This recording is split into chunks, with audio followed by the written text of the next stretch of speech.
بعال سره أنبسا بني بعال سره أنبسا بني بعال سره أنبسا.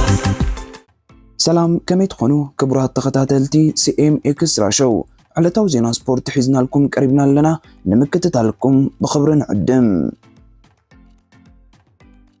4 إرتراوين تقلدمتي نكلب يسعي وكيلوم ساتفو زلو مبل سوسا جيزي زكاي زلو زلا أبينر لوم سولوس كاب موتشارد كساب بلاتيو دي هاف تي في له 207 نت بكلتا كيلومتر بزلكع نايكالا مدرخو السلاسلو إرتراوين تقدمتي زحزو درجان كرئه كابتن وددرو بسست ساعتن 5 دقيقة ساسن حدن مزازم حنصات زرقته عوت إيطاليا تقدماي لودوفيكو كروسيلو بجزء زي تبلصناهم زرأي مبل 7 درجة كسرا انكلو 1 دقيقة 4 ساعتن كاليتن زدحريا فيت مولجيتا مبل 7 شمونتن بسلست دقيقة 10 ساعتن كاليتن مسار شاير اسودون جيز فتسم عوت اوان مبل 85 ب10 دقيقة 15 كاليتن دون جامزو على الزنبرة أخليلو عرفاين قا مبل 200 ترتحيزو وددرو فتسيمو بجانا يجزي مالها دنماركاوي هنريك بيدرسن بشمونته ساعتن 1 دقيقة 10 ساعات كاليتن جزي قلص علو أبزالب سي إرتراوين تقدمتي بزح لو تمصيهم نالو ازمسر دما ناهم زراينا مبل 7 كحكورن كلو عوت امان مبل 86 يافيت مولجيتا مبل 87 كديبون كلو اتياب زوددر كنغس تسفات نبيلو زركب اخيلو عرفاين جن كابتيس عنكلتن نام 104 وريدو امنا نتب دما 30 زنبرو سلوفيناو قال كليفر بتي بحنت نتب زبلطو دنماركاوي هنريك بيدرسن درجو تمنتيلو بلجيماوي تيم بريك ب10 تنت بيبلوص انبس عقمنا يزودر زليو لناي تحت عدمه ابتواب مالا دنماركاوي هنريك بيدرسن بشمونته ساعتن 1 دقيقة 10 ساعتن جزي ارحا خوينو يقصل إرتراوين تقدمتي أبارات ناي كلب يسعي زكونو يافيت مولجيتان أخليلو عرفاين دما مبل 37 44 درجاتات أبتا مالا حزوم ب10 ساعات 55 دقيقة 22 كاليتن هقرايت غانتا بشكلة عباي بريطانيا بكلمة تقديما نزي شوعات مدرخة زتقالي وددر تمرحو كال ايتي جيرمن سالسيت دما بيلجومال لوا حموش أفريقيان تقدمتي زحق وفت كلب يسعي ناي سويزرلاند دما كاب 21 ناب 10 شمون تديبا 24 ديجري سنتيغريد كونتات ايرزن بوبوزلو زورلا افينر صباح كاب بيسي فالندري تبجيسو ابلا روسيره 7.7 كيلومتر بزازن وددر قصيلو كوعليو بعبيتو مسقدامو سلسة سرع زور فولتا اسبانيا لوم قصيلو وعلو زبويسي عيناي كل تحيل فرس مع كنزلو وددر لوم سلوس بناي 4 مدرك وددر قصيلو وعلو أبزا كاب بلاسينيا ساتبك جيسا أب بيكو بيلوركاس تزازمت ناي 107.5 كيلومتر وددر بقام تقدمتي 3.510 مترو بالراخدي بوم أبزا برتغالاوي جاب الميدا اسبانياوي إنريك ماس بريموز روكليج أمريكاوي ماتيو ريكتيلو كالوتن وددر كزازمو استقرر بلوز قبر وهند بتوه متقعتي اتينا زوددر كعوة الله مقانو زلعلت تسريت تواهي بوز نبره سلوفيناوي أبال ريد بول روها هانس جروه زخونة بريموز روغليش بزي تقاصاصن وددرو ب4 ساعات 22 دقيقة 4 ساعات كاليتن قداي كوين كفتسمون كله بيلجيماو تقلدماي لوتو ديستني لنيرتوان اتفيلت بورتغالاوي جاو الميدا ناب كلوب يو اين دما كال اين سالساين كوينوم غيزي كسرو تقتيلو ماتيوم ابز 175 زوصح تقرادن تساتفو زلو وددر بچاناي غيزي مالا سلوفيناوي بريموز روكليج بقولوا 10 ساعات 96 دقيقة شمونت كاليتن جزي يمرحلو جاو الميدا كالاي كوينو كسعبن كله إنريك ماس دما 32 كالي دحرو أبسال سايترتا نايتا مالا يركب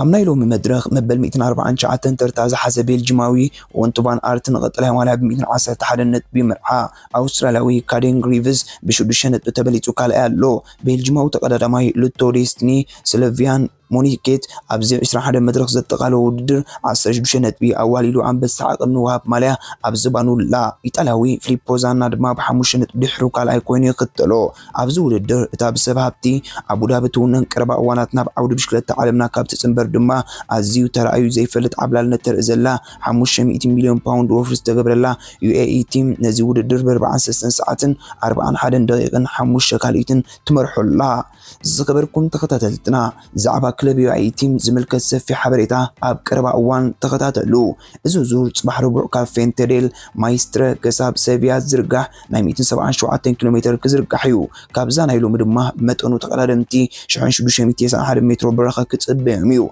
اذا مدرخ زبزح قلاقل استحوسو غوبتا زتقالل خوينا كتقربيا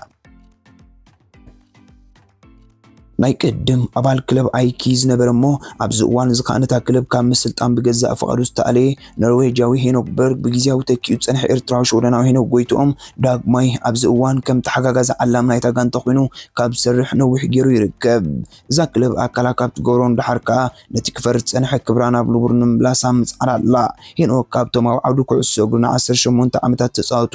ዓበይቲ ፕሮፌሽናላት ተፃወቲ ዓለምና ኮይኑ ብሓፈሻ ኣብ ሾደንን ላሊጋን ዝተኻየደ 215 ግጥማት 42 ሾቶታት ብስሙ ጽሒፉ።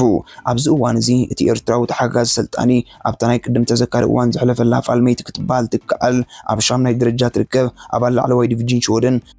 አልሰቨንስካን ክለብ አይኪ ዘምጽኡ ሓሳባትን ፍልስፍናን ኣዝዩ ተቐባልነት ከም ዘለዎ ብተጻወት ናይታ ጋንታ ድማ ፍቱው ምዃኑ ይንገር። እዚያም ናይ ምስልጣን ዘመኑ ምስቶም ማእከሎት ኣሰልጠንቲ ጽብጸብ ወዲ 69 መንእሰይ ብዙሕ ስራሕ ይጽበዩ ምህላው ምዝኻር ዘድልዮ ኣይኮነን። እዚ ዝበዝሐ ግዜ 4-2-3-1 ስልቲ ጸወታ ዝመርጽ ኤርትራዊ ተሓጋጋዚ ሰልጣኒ ከም ተንታኒ ኩዕሶ እግሪ ሾደን ብምዃን ሰሪሕ እዩ።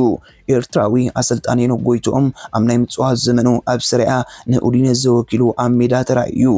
ብዘይካዚ ኣብ ላሊጋ ምስ ከም በዓል ቫሊዶሊድን ቦርሲያን ከምኡውን ሓፂር ግዜ ምስ ክለብ MLS ሳን ሆዜ ተጻዊቱን ተመሊሱ ምስ ክለብ ኣይኪ ከም ተጻዋታይን ኣባል ብምጽምባር ድሕሩ ጫምኡ ኣብታ ጋንታ ሰቂልዩ።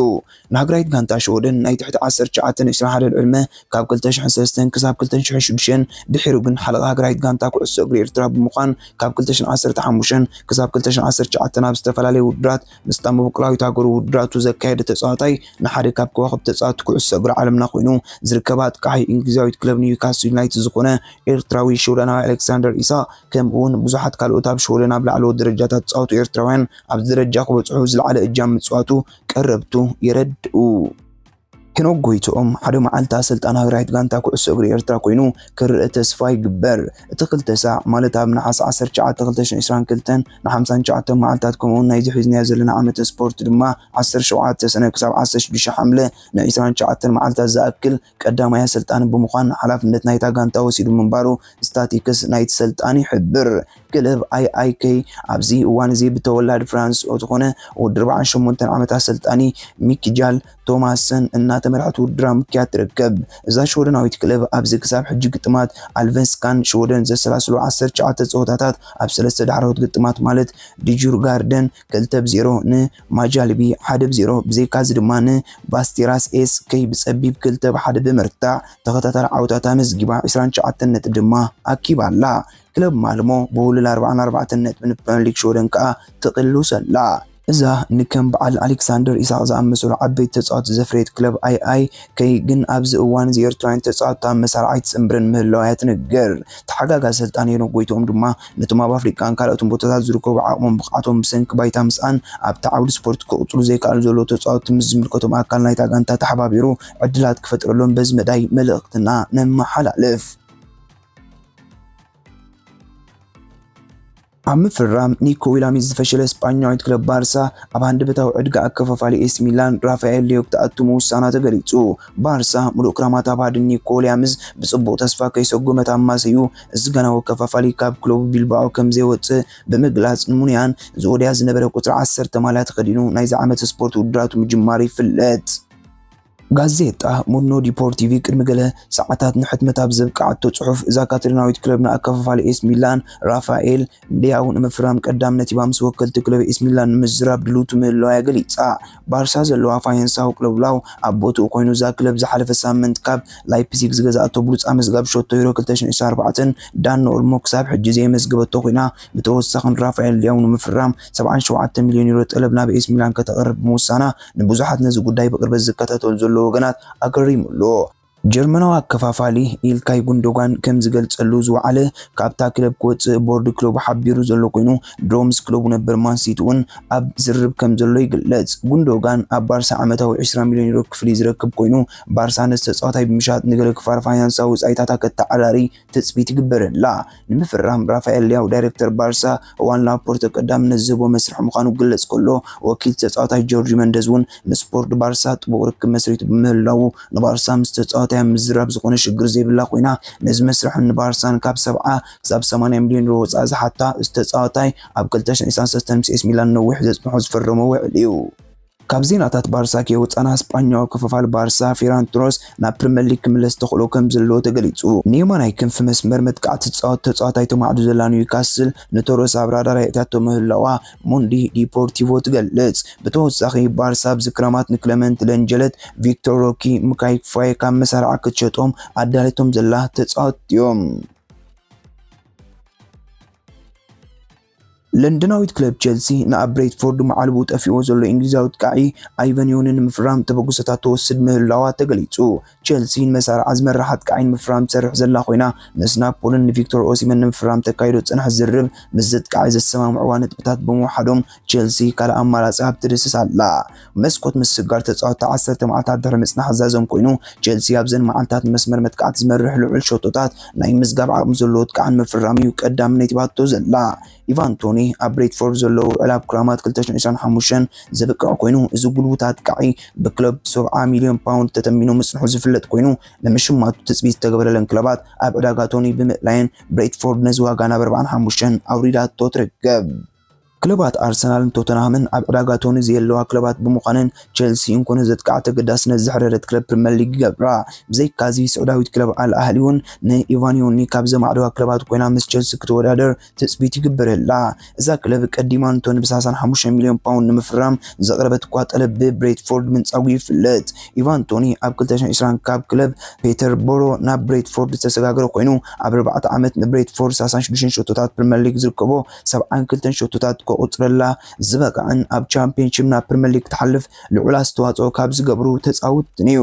ብዛዕባ መጻእቶኒ ኣብ ክለቦም ንኣሰልጣን ቶማስ ፍራንክ ዝመጹ ሕቶ ዝኣሰልጣኒ ብዛዕባ ቶንን ምስጋሩና ማዕልቦ ዝበጽሕ ነገር ብዘይምህላው ካብ መሳርዕና ከኣልዮ ወሲነ እቲ ውሳኔ ናይ ክለብ እዩ። ሓደ ዝፈልጦ ኣወንታዊ ነገር ቶኒ ምሳና ክጻወት ልዑል ድላይ ዘለዎ ምዃኑ እዩ ክብል ዝተዛረበ ኮይኑ ጋዜጠኛታት ቶማስ ፍራንክ ናብ እንግሊዛዊት ክለብ ዲዩክ ከይድ ዝብል ዘቕረብሉ ሕቶ ዝፍለጥኮ ነገር የብለይን ክብል መሊሱ። ኢጣልያዊ ጋዜጠኛ ምስጋር ሩዲ ጋሌት ደስኪሉ ጸንሕ ምዝራብ ቸልሲን ኦሲመንን ዳግማይ ጀሚሩ ምህላው ገሊጹ። ቸልሲ ድሕሪ ስዕረት ብማንሲቲ ኣብ መኽፈት ጸወታ ፕሪምየር ሊግ ዳዓመ ክሰርቲ መጥቃዕቲ ኣብ ጃክሰን ሙዳቕ ድሕሪ ዝጎሳ ምዃኑ ዝተዓዘበትሉ ጸወታ ምርኣያ ዝዝከር ኮይኑ ድሕሪ ጸወታ ጅሮ ኔዳ ኦፍሪክስ ካብ ኣትሌቲኮ ማድሪድ ኣፈሪማ ዘላ ኮይና እዚ ፖርቱጋላዊ ኣብ ቸልሲ 6 ዓመት ኮንትራት ብምፍራም ሎሚ ቀትሪ ቀዳማይ ክፋል ሕክምናዊ ምርመራታቱ ኣብ ለንደን ዛዚሙሎ። መሰረት ጸብጻብ ሩዲ ጋሌቲ ቸልሲን ኦሲመንን ኣብ ጉዳይ ዓመታዊ ደሞዝ ኣብ ስምዕ ክበጽሑ ቀሪቦም ምህላዎም ቸልሲ ንኦሲመን ተኸፍሎ ዓመታዊ መጠን ክፍሊት ካብቲ ንኦሊ ተኸፍሎ 11 ሚልዮን ዝጎደለ ኮይኑ ንቸልሲ ዓመታዊ ሓይትዋ ዘሎ መጠን ደሞዝ እውን ካብ 9 ሚልዮን ብቁርብ ከም ዛይድን ቸልሲ ክሳብ 2030 ኣብ ስታንፎርድ ብሪጅ ከጸጽንሖ ዝዛረብ ምህላዋ ገሊጹሎ።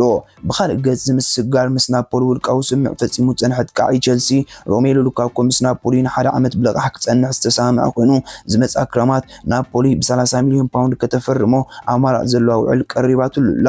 ድሮ ምንጭታ ሩዲ ጋሌት ሉካኮ ኣብቲ ናፖሊ ኣብ ስታዲየም ዲዮጎ አርማንዶ ማራዶና ንቦሎኛ ዓዲማ ተካይዶ ጸወታ ክስለፍ ምዃኑ ገሊጾም ይርከቡ። ድሕሪ ቸልሲ አንጻር ማንሲቲን ትገጥም ጋንታ ተቀየርታን ምሕባራ ስዒቡ ነስታብ ምስልጣን ክለቡ ምክንያት መእለይኡ ካብቲ ጸወታ ክበራሉ ዝሓተተ ስተርሊን ኣርእስቲ ማዕከናት ዜና ምዃኑ ዝዝከር ኮይኑ ኢጣልያዊት ክለብ ጁቬንቱስ ስተርሊን ካብ ቸልሲ ከተገላግሎ ዘኽእላ ምንቅስቓስ ተካይድ ኣላ። በሰረት ሓበሬታ ዴይሊ ሜይል ቸልሲ ንወዲ 29 ዓመት ዝኸበረ ማያ ዝወስድ ተጻዋታያን ራሂም ስተርሊን ካብ መሳርዓ ክትኣልዮ ጸቕቲ ትገብር ምህላዋ ዝገለጸቶ ኮይኑ ጁቬንቱስ ስተርሊን ንምፍራም ልዑል ተገዳስነት ይሕዲራትሉ ኣብ ዘላ እዋን ገለ ስዑዳውያን ክለባት እውን ንምፍራም እንግሊዛዊ ተገዳስነት ይሕዲረን ከም ዘለዋ እዛ ጋዜጣ ትገልጽ። ምስ ምምጻእ ፔድሮ ኔቶን ብምውሳኽ ጆ ፍሊክስን ስተርሊንግ ካብ ቀዳሜት ጋንታ ቸልሲ መመሊሱ ዘርሕቆ ክኸውን ከሎ እዚ ኣብ ትሕቲ ቶድ ቦሊ ቀዳማይ ዝተዓደገ ተጻዋታይ ማዕልቡ ናበይ ምዃኑ ዘይተነጸረ እኳ ተኾነ ናብ ቲያጎ ሞታ ዘሰልጥና ጁቬ ክብል ምዃኑ ዝገልጹ ወገናት ይበዝሑ ምህላዎም ማዕልቡ ከም ሉካኩ ኢጣልያዊ ክኸውን ከም ዝኽእል ይግለጽ። فرنساوي أبا ريال مدريد كلام مبابي مس كلوب بي اس جي نابي اف زبصح كسا قاطيمو مهلاو تحبيرو مبابي اب بي اس جي لو علاب ذكرامات دحر مبقعو ريال مدريد بي اس جي سانتيم قيحون كي كفلت كتفرمو مخالاي فلت بي اس جي نو مبابي وعلكنا وحكلو 55 مليون يورو مقشش كتبو قالات ياتلو زنبرت كوينا مبابي زن مقشش كي تقبلن ناب ريال مدريد دحر مخادو كلوب بي اس جي نزن ستتقصا مقشش كتبو فقارنيا بزي مخانا نابي اف كسيسوا زلو كوينو እታ ክለብ ብኣፈናዊ ስምዕ ምባፔ ብናፃ ካብታ ክለብ ከይወፅእ ዝተሰማምዑ ብዘይ ምትግባሩ ትውዕል ከም ዘፈረሰያ ትምጉድ ዘላ ኣቐዲሙ እውን ምባፔ PSG ናይ 3 ወርሒ ደመወዙ ከም ዘይከፈለቶ ብምግላጽ ናብ ፌደሬሽን ኩዕሶ እግሪ ሃገሩ ከሲስዋ ነይሩ እዩ። فرنساو تخلخالي اس ميلان بيير كالولو ناب إيطاليويت كلب جوفنتوس تسنبيرو እዚ ኣብ የማናይ ማእከላይ መስመር ምክልኻል ዝስለፍ ተኸላኻሊ ምስ ጁቬንቱስ ንሓደ ዓመት ብለቓሕ ክጸንሕ ተስማሚዑ ዘሎ ኮይኑ ጁቬ ንሚላን 4 ሚልዮን ከፊላታ ትርከብ።